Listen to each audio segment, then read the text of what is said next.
Okay, so good morning and let's start. Let's resume our class sa Pauline Epistles.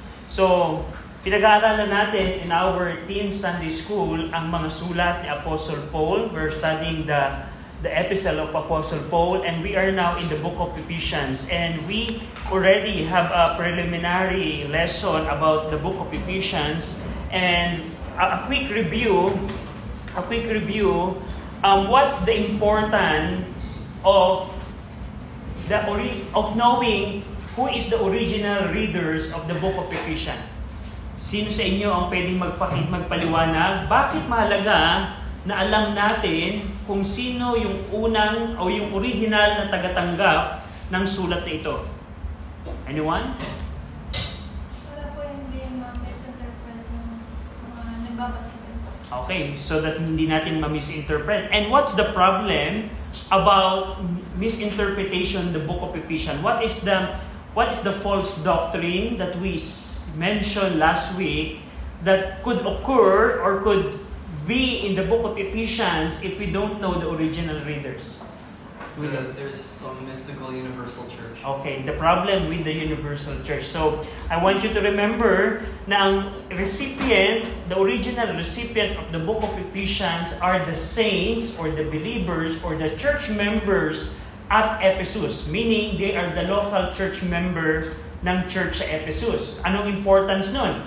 Ang importance nun, whenever we interpret the ecclesiological or doctrine about church na makikita nyo in the book of Ephesians, it pertains to the church at Ephesus.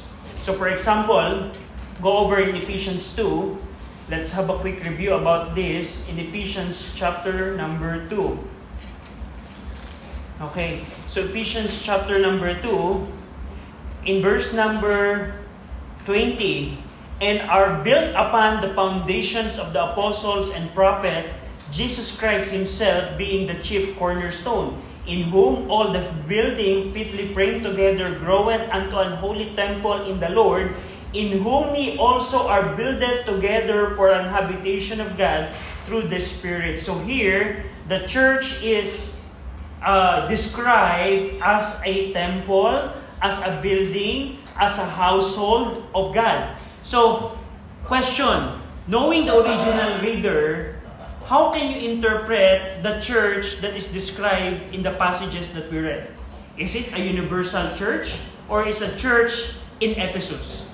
So it is a church in Ephesus. So that's the importance. Kasi ang problem sa ating panahon, they use the book of Ephesians to say that there's a universal church, especially these passages in chapter 2. They are saying that there's a universal church, mystical church, wherein a believer is part of.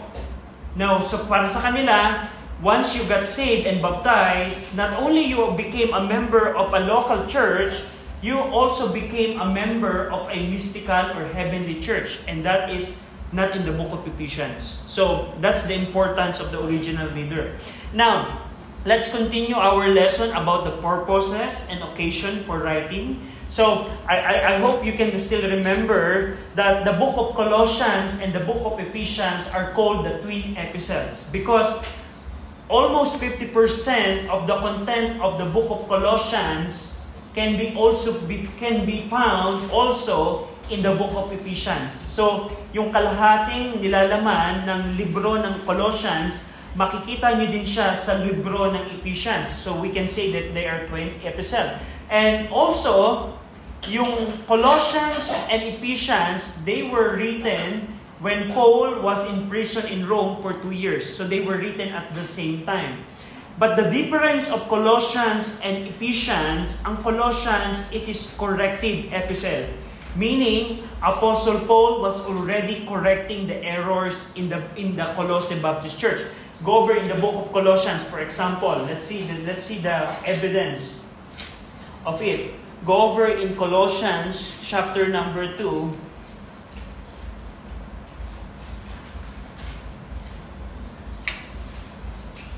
In verse number 18.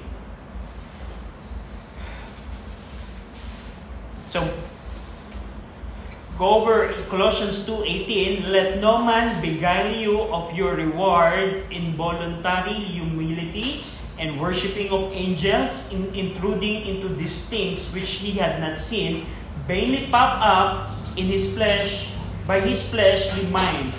Verse 19, and not holding the head, from which all the body by joints and bands, having nourishment ministered and knit together, increasing with the increase of God. So I want you to remember when Paul said, let no man beguile you. And another verse in verse 8, tingnan nyo. Go over it in Colossians 2:8. Beware lest any man spoil you. So there are yung praise na let no man beguile you and the praise beware, they are synonyms that represent that the error are already in the vicinity of the church member of Colossae Baptist Church. So yung mga salitang mag-ingat kayo, huwag kayong madaya, nagpapakita ito ng yung mga praise na let no man beguile you at yung beware, nagpapakita ito at nag-i-indicate ito na yung error ng Gnosticism, specifically Gnosticism, we're going to discuss that when we reach the book of Colossians. Yung error ng Gnosticism is already in Colossae. Nasa syudad na siya ng Colossae. And you can see that as you read the book of Colossians. And while the book of Colossians is corrective in nature, the book of Ephesians is preventive in nature. So sa book of Ephesians, makikita ninyo na binibigyan ng babala ni Apostle Paul, binibigyan ng teaching ni Apostle Paul ang mga church member ng Ephesus so that they will not be infected by the same error. So the book of Ephesians, Paul focused on teaching the doctrine of the church, the doctrine of Christ, so that they will not be infected when the error comes to their place. So, parang ganito. To give you an illustration. If your neighbor has a pest or termites in their house, so there are two houses, meron dalawang bahay. Inyong bahay, your house, and your neighbor. Your neighbor's house is infected with termite or ani. Now, what are you going to do so that your house will not be infected? Are you going to wait that the termite will come to your place and then after the termite comes in your place, that's the time you will act? No, what are you going to do? You will prevent, probably ang gagawin ninyo, maglalagay kayo ng mga poison sa anay or sa termites, sa mga doors, sa mga ground, so that you will prevent the error to come. And that's what Paul did in the book of Ephesians. So Paul taught doctrines to the Ephesians Baptist Church as a preventative way so that the infection will not come to their place. So, ganun din. Kung paano nyo iingatan yung tahanan nyo to put probably you will put a trap or probably you will put poison sa corner ng doors that will prevent the termite to come to your place. And it's the same way na ginawa ni Apostle Paul. Ang ginawa ni Paul, nagturo si Pablo ng mga doctrines and teaching in the book of Ephesians about the doctrine of Christ, who is Christ, salvation, and etc. So that it will be a preventative poison against the infection that reached the Colossae Baptist Church.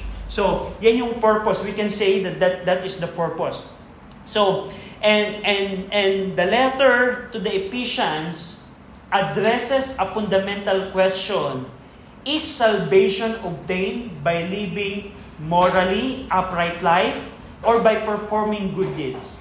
So kung isa-summary natin, if you're going to summary the book of Ephesians, yung book of Ephesians, especially yung 1, 2, and 3 chapters of the book of Ephesians, umiikot ito sa tanong, ang kaligtasan ba ay nakukuha sa pamumuhay ng matama at paggawa ng mabuti?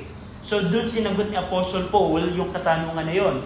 Now, ang book of Ephesians, if we scan the book of Ephesians, and some of you already read the book of Ephesians, ang chapter 1, 2, and 3 present the believer's position and relationship.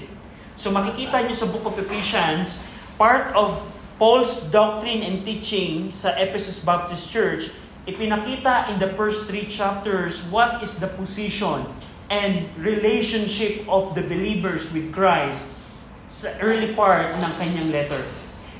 In chapter 4 to 6, it now deals with the believers' practice and fellowship. So pwede niyong sabihin na ang unang bahagi ng Book of Ephesians ay patungkol sa our standing, position with Christ in heavenly places. And we can say chapter 4, 5, and 6 is about our walk with Christ on earth. So pwede niyong sabihin yan. And the pivotal verse in the book of Ephesians can be found in Ephesians 4:1. Tingnan niyo to. Ito yung pinaka-division or pivotal na naghahati ng book of Ephesians. Go over in Ephesians 4:1. I therefore, the prisoner of the Lord, beseech you that you walk worthy of the vocation wherewith ye are called. Yung vocation wherewith ye are called is the subject of chapter 1, 2, and 3. So, yung chapter 1, 2, and 3, pinakita ni Pablo yung ating katatayuan or pagkatawag sa atin ng ating Panginoon, our position and relationship. And because of our vocation wherein we are called, Paul exhorted us to walk worthy of it. So, yung Ephesians 4:1, it is giving way that after knowing our position and practice, our position and relationship with Christ, we have something to do with it. That we need to walk worthy. In application, parang ganito. Kung alam mo, if you know that you are bound into heaven because of what Christ sacrificed on the cross, what are you going to do? Are you going to serve the world, continue in sin, continue in carnality? Of course, no. You need to walk worthy of it. Parang ganito. To give you an illustration. If, for example, Joe was adopted by, who's the richest? Villar family. Let's say, the richest Filipino in the Philippines. The Villar family. Do you think Joe will live according to his status, or Joe will continue living with his friend? Just for example, let's say, parang ang point is, is your daily life will change if some rich family adopted you? Yes, of course. In some case. Or for example, Joe became a prince of Saudi Arabia.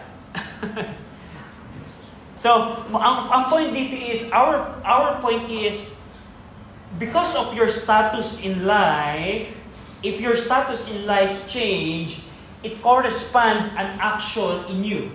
So, for example, tulad ng nabanggit ko, if for example, I'm a poor person living in the street and some rich guy adopted me, do you think my life will change? Should change? Yes. So, yun yung point ni Paul dito. After we know that we are seated with Christ in heavenly places, we need to live according or worthy of our position and relationship with Christ. Kaya mapapansin nyo, in the book of Ephesians, yung chapter 4, 5, and 6, Paul focused with the term walk. Walk. You need to walk like this. Pag sinabing walk, is mamuhay ka ng gantong pamamaraan. You walk, you walk. So, that's the book of Ephesians. And also, we see in the book of Ephesians is the very popular verse of Ephesians chapter 2, that salvation is not by works. That we don't need to work in order for us to get saved. So, very basic about that. Now, do you have any question with that? Do you have any question with regards to purposes and occasion ng book of Ephesians? So, the book of Ephesians is something hard to determine what its purpose, unlike the book of 1 Corinthians, 1 Thessalonians, because there's no definite praise we can get why Paul wrote it. But knowing the nature of the book of Ephesians and comparing it with the Colossians, we can say that the occasion could be like this. So we're not dogmatic about the occasion, that this is the real occasion. We can just have an assumption. And our assumption of our purpose is based on a solid proof by comparing the two epistles. So, meron kayong tanong about the purpose and occasion? Any question? So, let's dive in sa prominent subjects or the content of the book of Ephesians. So, tulad ng nabanggit ko sa inyo, ang book of Ephesians can be divided into two divisions. Very basic ang structure ng book of Ephesians. Ang una ay yung doctrine, the teaching. Pag sinabing doctrine, it's all about teaching. And now, practice, chapter 4, 5, and 6. Let's say, for example, you become a mechanic, car mechanic, or car engineer. If you enroll a class, do you think your teacher will start you to wear a uniform and go to the car and fix it? What would be the proper approach for a new student to understand how to fix cars? Paano? You would teach them first how to fix. Yeah, probably you will sit in a classroom with a projector, with illustration, with printed materials. You need to learn first how it works. And after you learn the doctrine or the theory about how car works, for example, this is how internal combustion engine works. You need to know this. You need to know how alternator works, and etc. And after you know the theory, the next step is, okay, wear the uniform and go to the shop and fix that car. And that's the practical application. And Paul, knowing that Paul also applied that structure in the book of Ephesians. So here's the teachings. This is your position. This is who you are now in Christ.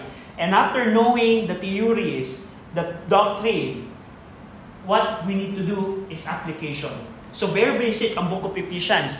And chapter 1, go over in chapter 1, here, in chapter 1, verse 3, Blessed be the God and Father of our Lord Jesus Christ, who had blessed us with all spiritual blessings in heavenly places in Christ. So basically, yung chapter 1 verse 3 hanggang chapter 1 verse 14, 3 to 14, is one section that explain what is our spiritual blessing in Christ.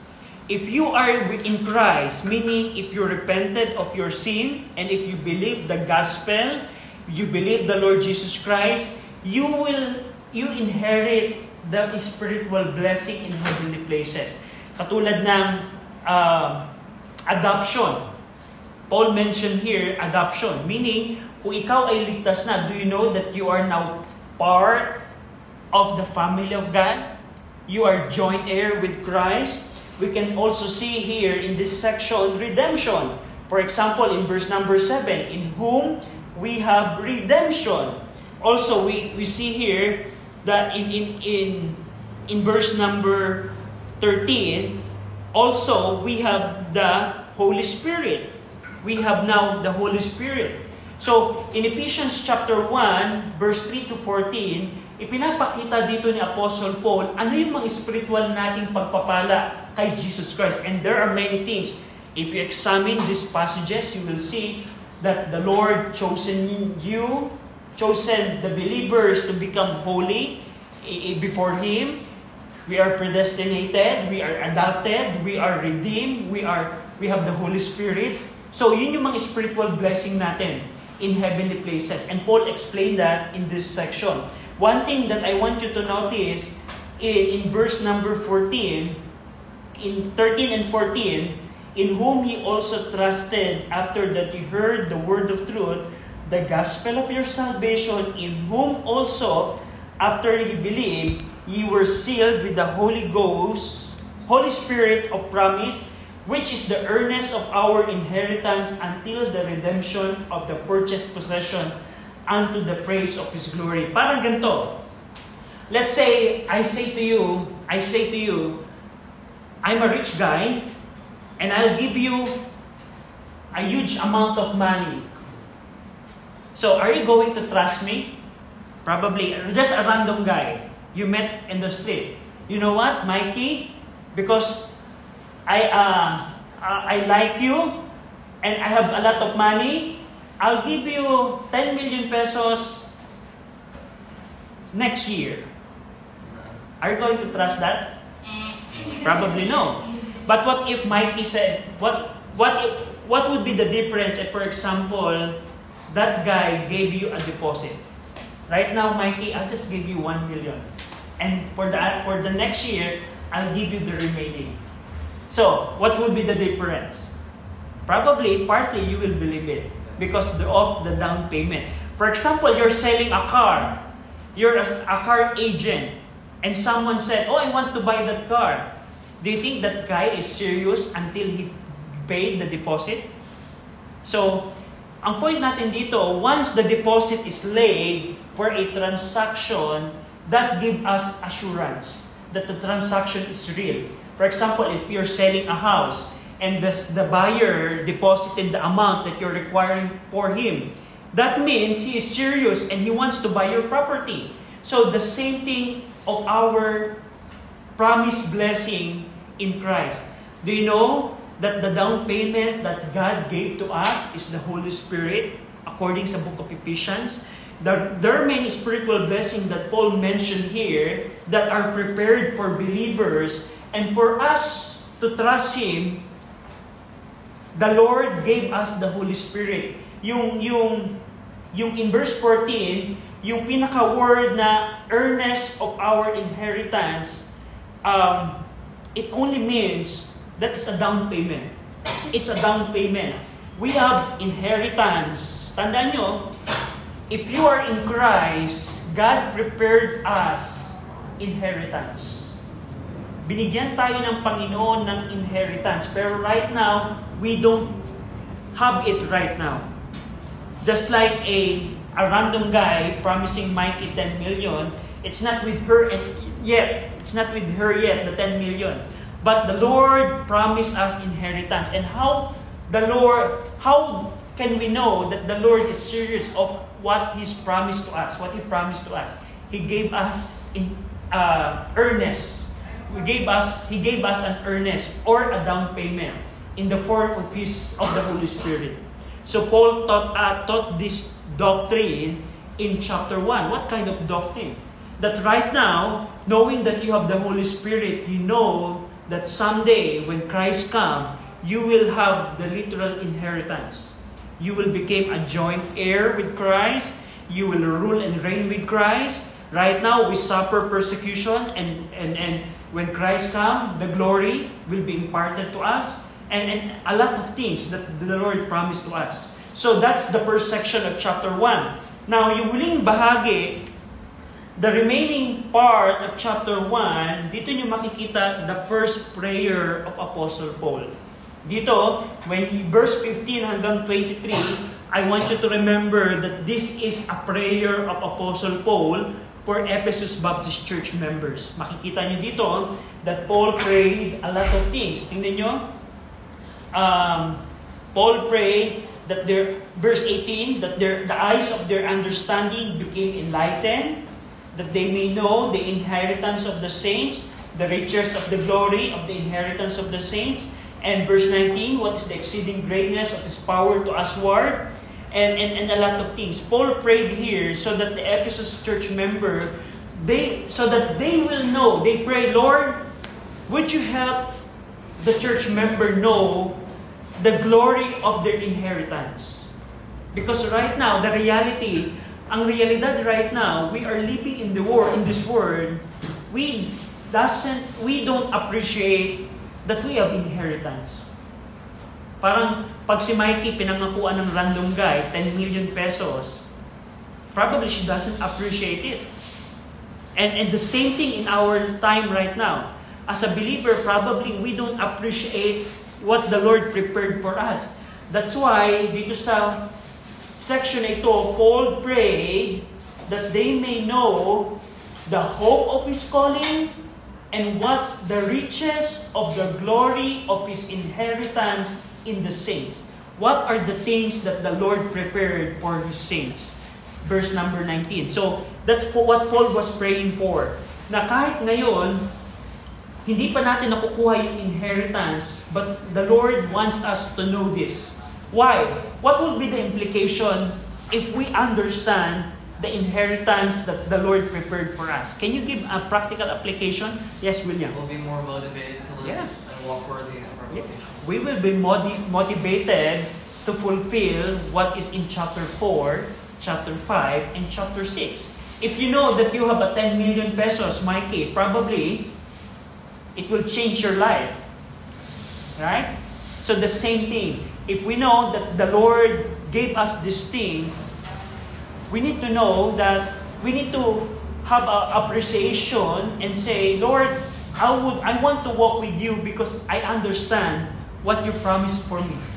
So, does it make sense? Na for example, the Lord gave you these promises. Is it reasonable to pay the Lord back of what things He prepared for us? So, tama ba nagantihan natin ng mabuti ang Panginoon pagkatapos nating malaman that the Lord prepared us a lot of things? So, that's chapter number 1. Do you have any question about chapter 1? So basically, yung chapter 1, we can see yung spiritual blessing in the early part and then the prayer of Apostle Paul sa huling bahagi ng chapter 1. Any question? Chapter 2, ito yung very popular, is about pinaalalahanan ni Paul. Paul reminds the church member that they were once dead in sin, but through Christ's grace, they are made alive and now united with both Jews and Gentile in one body in the local church at Ephesus. Yung chapter 2, very basic yung content dito. Paul present here the truth that Ephesus church member, before they got saved, they were dead in their sins. Paul explain what is the manifestation of a person who is dead in sin. Pinakita niya in verse 1 to 3, ang isang taong hindi ligtas, he walks according to his flesh, according to the system of the world, according to the devil. That is the nature of a person that is dead in sin. And because of the Lord's grace, because of God's grace, the Lord saves us. The Lord saves the Ephesus church members. In the context, the Lord saves the Ephesus church members. And now, sa huling bahagi, the later part of chapter 2, you will see there that after their salvation, they became united with the Jewish people. Now, who would like to share how it became possible that the Gentiles, who are called dogs by the Jews, and the Jews, who are the chosen nation of God, became one? Well, it says Ephesians 2:13, 2:12, and Paul is talking about the Gentiles' uncircumcision. That at the time you were without Christ, being aliens from the commonwealth of Israel and strangers from the covenant of promise, having no hope and without God in the world. But now in Christ Jesus, you who sometimes were far off are made nigh by the blood of Christ. Mm-hmm. So Christ's blood unites them Yeah. together. Christ's blood united us. So, knowing the book of Ephesians, it will enrich you of our understanding about the salvation we receive. The problem in Christianity right now, the concept of churches about salvation is just going to heaven. Ang problema sa maraming churches right now, ang pagkaunawa ng mga church member patungkol sa kaligtasan is only about going to heaven. No, salvation is not only going to heaven. In the book of Ephesians, explain that through Christ's blood and sacrifice for sinners, we who were afar off, who were dogs in the sight of the Jewish people. The Jewish people, they are the people of God who is near God because they have the law, they have the Messiah, and they have everything.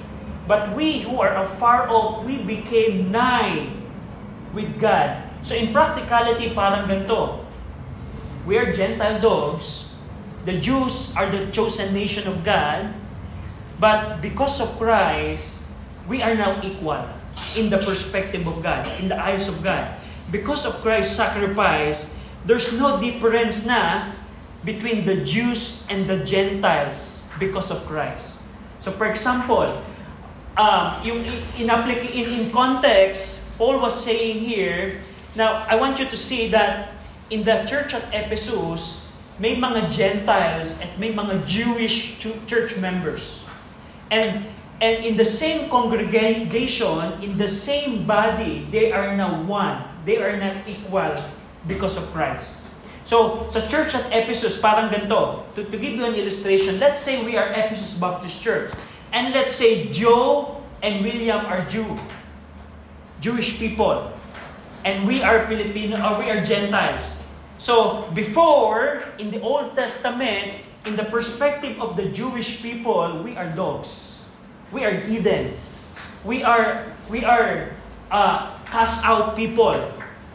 But because of Christ, Paul was teaching in chapter 2, the exhortation that because of Christ, the Jewish people and the Gentiles who are in Christ, the Jewish people who are in Christ, the Gentile people who are in Christ, they are now one and equal. Before, we are afar off. Before, they are the only people that are near. But right now, because of Christ's blood and sacrifice, we have now in one. In practicality, when Paul said Jewish people and Gentiles are now one, Paul was referring into a one local body in Ephesus Baptist Church. So contextually, that's what Paul was saying in chapter 2. Na pagkatapos niyong maligtas, hindi lamang kayo niligtas ng Diyos sa biyaya, and Paul never talk about going to heaven in chapter 2. Paul never talk about going to heaven when you die. Salvation in Ephesians chapter 2 is all about we are afar off. We are dead in sin, but because of Christ, we are now near with God. Just like how the Jewish people are near with God, we are the same. So yun yung chapter 2. And very interesting on chapter 2. If we will just understand the context of this chapter. So, do you have any question with chapter 2? Chapter 2, do you have any question? Now, let's see chapter 3. Now, dito naman sa chapter 3, binigyan dito ng detalye, Paul gave detail the gospel mystery that he received from God.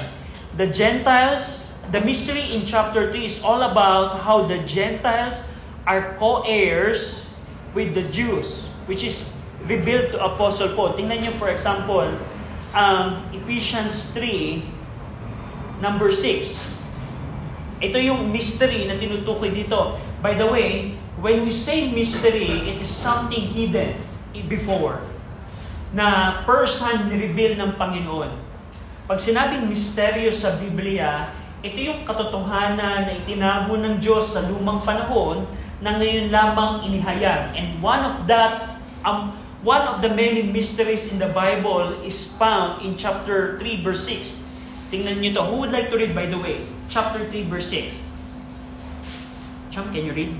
Ephesians chapter 3 verse 6, that the Gentiles should be fellow heirs and of the same body and partakers of His promise in Christ by the gospel. So here, the truth that the Gentile dog can become a fellow heir, or pag sinabing co-heirs o fellow heirs, kapwang tagapagmana. For example, Mikey is the legitimate daughter of a wealthy family. And the wealthy family adopted Cham. They are now co-heirs.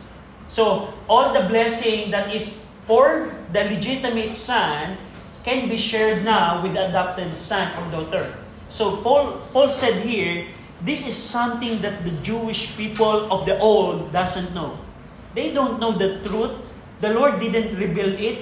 Do you remember when Peter witnessed to Cornelius? Do you remember in the book of Acts when the Lord said, Peter, you go to Cornelius. What is Peter's reaction? Do you remember in the book of Acts? Did Peter hesitate? Do you remember when Peter witnessed to Cornelius? Anong sabi ni Peter? Lord, through the vision, I will not eat the food, the meat that are common or defiled.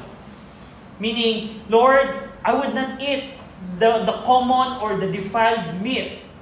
But the Lord said, whatever I made clean, you eat it. So it representing the Lord is now reaching the Gentiles. Reaching the Gentiles. Because Cornelius is a Gentile Roman centurion. He is not a Jew, but he is a Gentile. But he became part of the gospel. The first reaction of the Jewish people when they saw Peter, why did you come? Why did you go to a Gentile person? Why did you go to a Gentile household? Why did you preach the gospel to these Gentiles? And their first reaction is they were shocked because it is something not revealed in the Old Testament. And now Paul was saying the Gentiles should be fellow heirs. Not only that, and of the same body. Now question, knowing the original reader, okay? Going back to the original reader, can you say what is the meaning of the same body there? It's Christ died so that they could be put together in the same church. The same church. In Ephesus Baptist Church. So the same body there, if we consider the original reader, it refers to the local church at Ephesus. So it's not about a body, a mystical body that we cannot see, but it's the body in a local church. So is it clear? Yes. So, and not only that, and also partaker of the promise in Christ by the gospel. So that's the mystery. And the later part of chapter 3, so on chapter 3, can be divided into two. Yung una, yung details of the mystery and how Paul ministered based on that mystery. And the latter part of chapter 3 is Paul's second prayer. So sa chapter 3, verse 14 to 21, nanalangin uli si Apostle Pablo. So pwede nyo i-check yun, ano ang panalangin ni Paul for the Ephesians. So do you have any question with that? Any question? So let's finish. Let's see chapter 4. So in chapter 4, 5, and 6, it's all about walk with Christ. Like we mentioned a while ago, after we know the theories, we have now the application. We have now the practice. So the same thing. After we know the doctrine, what are the things that we need to do? In chapter 4, Paul said here, we need to walk in unity and maturity in the body of Christ, referring to the local church at Ephesus. Paul was saying in the early part of Ephesians chapter 4, how we are going to walk inside the church. So, yung unang bahagi ng chapter 4, it's about our behavior, our walk in the church. So, makikita nyo dito that there's only, Paul said here, that we need to endeavor to keep the unity in the church. We need to have lowliness. We need to have meekness. We need to have long-suffering while we are in the church. While we are dealing with other church members, we need to have meekness, lowliness, and etc. Yung unang, I want you to remember the early part of chapter 4, it's about walking inside the church. And yung second part ng chapter 4, it's all about putting off and putting on. We need to walk by removing our former sinful habits, and we need to change it with the new godly habits. So kung dati kang may bisyo, tanggalin mo to at palitan mo ito ng mga mabubuting gawa, mabubuting habit. So putting off and putting on. And chapter 5, it's all about walking in love. You can see here, walking as children of light. So, and part of it is walking in love. Dito in chapter 5, if you are a child of light, if you are if you are a child of light, you need to make sure that you walk as a child of light. So kung halimbawa, parang ganito, if you are a Christian, you need to dress up as a Christian. You need to talk as a Christian. You need to decide as a Christian. So if you are a child of light, it should manifest in your walk and manner and behavior. So that's chapter 5. And now, yung huling bahagi ng chapter 5, it is walking by submitting with one another. So, sa paglakad natin, kailangan natin magpasakop sa kapwa. Katulad ng isang husband, loving the wives, submitting to the husband, children obeying the parents, parents training the children, servant being obedient to master, master not being to pervert threatening, and etc. So, yung chapter 5 hanggang chapter 6, Paul was talking about here how we can submit one to another. Bilang asawang lalaki, as a husband, how should I submit to my wife? As a wife, how should I submit to my husband? As a child, how should I submit to the parent? As a parent, how should I submit to the child in application? As an employee, as a servant, how should I master to my owner, to my master? As a master, what should I do to my servant? So, that is chapter 5 hanggang 6. And huling bahagi ng chapter 6 is our spiritual battle. How we can walk in the midst of spiritual battle. Paul mentioned here the armor of God, the tools that we need in order to be victorious in our spiritual battle. So, basically, that is the book of Ephesians. Do you have any question? Any question? Yes, Chan. Nung nalaman po nila yung mga doctrines tapos exhortation, sumunod po ba sila? Like, nag-submit po sila? Yeah. Yeah, we have good evidence that Ephesus Baptist Church obeyed Paul in this. Why? Because in the former,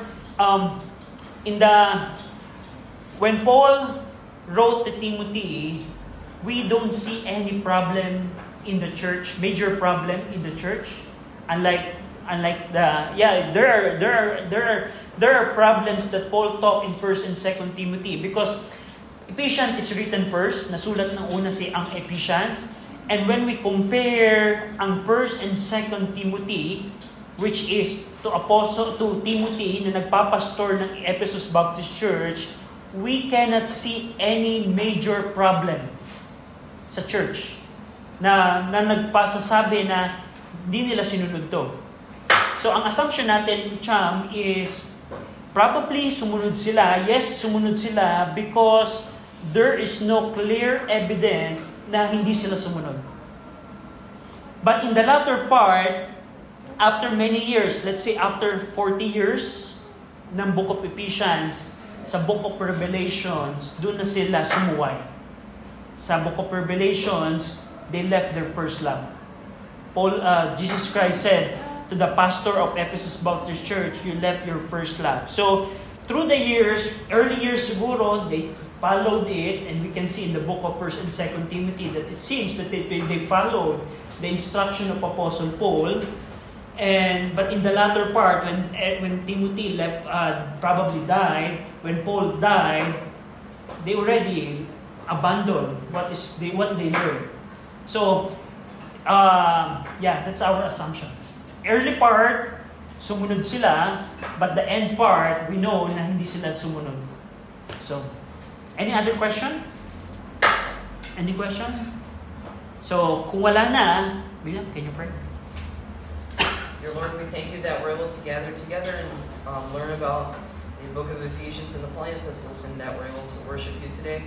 I ask that you would help us to give you your honor and glory, all that you deserve, Lord, which is our best. And I ask that you would bless our worship with you today in the singing and in the preaching. And fill Brother RJ with your Holy Spirit as he preaches for morning service, and Dan as he preaches at Dr. Kimton's in the community. In Jesus' name, amen. Amen.